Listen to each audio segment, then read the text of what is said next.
கடலூர் சிப்காட்டில் ரசாயன தொழிற்சாலையில் ஏற்பட்ட விபத்தால் ரசாயன புகை வெளியேறி பலருக்கு மயக்கம் ஏற்பட்டதால் 50க்கும் மேற்பட்டோர் மருத்துவமனையில் அனுமதிக்கப்பட்டுள்ளனர். இதுகுறித்த விவரங்களுடன் செய்தியாளர் பிரேம் இணைந்திருக்கிறார்.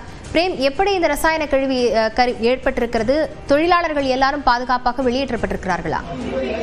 லாவண்யா, கடலூர் சிதம்பரம் சாலையில் ஏராளமான சிப்காட் ரசாயன தொழிற்சாலைகள் இயங்கி வருகிறது. இந்த நிலையில் குடிகாடு பகுதியில் இயங்கக்கூடிய கிரிம்சன் ஆர்கானிக் என்கின்ற ரசாயன தொழிற்சாலையில் பூச்சிக்கொல்லி மருந்துகள் தயாரிக்கப்பட்டு வருகிறது. இந்த தொழிற்சாலையில் காலை 11 மணி அளவில் திடீரென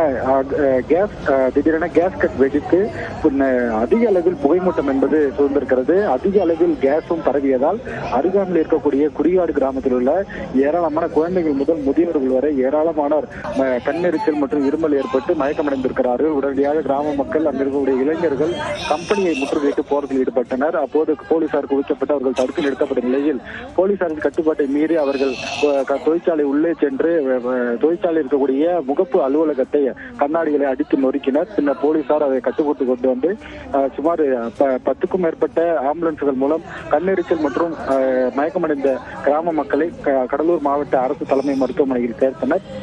இதுவரை 50க்கும் மேற்பட்டோர் கடலூர் மாவட்ட அரசு தலைமை மருத்துவமனையில் மயக்கமடைந்து கிராம மக்கள் சேர்க்கப்பட்டு சிகிச்சை பெற்று வரக்கூடிய நிலையில் தொழிற்சாலையில் தற்போதுதான் அந்த தொழிற்சாலையுடைய கேஸ் என்பது நிறுத்தம் செய்யப்பட்டிருக்கிறது. கடலூர் மாவட்ட எஸ்பியும் நேரில் ஆய்வு மேற்கொண்டிருக்கிறார். தொடர்ச்சியாக இந்த தொழிற்சாலையிலிருந்து மாதந்தோறும் இதுபோல் கேஸ் லீக் ஆவதால் தங்களுக்கு அதிக அளவில் பாதிப்பு ஏற்படுவதாக கூடி தற்போது கடலூர் சிதம்பரம் சாலையில் கிராமத்துடைய சேர்ந்த இளைஞர்கள் கிராம மக்கள் மறியல் போராட்டத்தில் ஈடுபட்டனர். அதிக அளவில் போக்குவரத்து என்பது கடுமையாக பாதிக்கப்பட்டது. டிஎஸ்பி ரூபன்குமார் தலைமையிலான போலீசார் அவர்களை அங்கிருந்து பேச்சுவார்த்தை நடத்தி கலைத்த நிலையில் அங்கிருந்து வந்து கிராம மக்கள் தொடர்ந்து கம்பெனியை முற்றுகையிட்டு போராட்டத்தில் ஈடுபட்டு வந்தனர். தொடர்ந்து கடலூர் மாவட்ட எஸ்பி ஜெயக்குமார் மற்றும் கடலூர் கோட்டாட்சியர் சுந்தரராஜன் மற்றும் வட்டாட்சியர் ஆகியோர் தற்போது பேச்சுவார்த்தை நடத்தி உரிய நடவடிக்கை எடுப்பதாக உத்தரவாதம் கொடுத்திருக்கிறார்கள். தற்போது கேஸ் கட் வெடித்து சிதறியதால் தற்போது இந்த கிராம மக்கள் கடுமையாக பாதிக்கப்பட்டிருக்கிறார்கள். கம்பெனி மீது நடவடிக்கை எடுக்க கோரி தற்போது போராட்டங்கள் நடைபெற்று வருகிறது.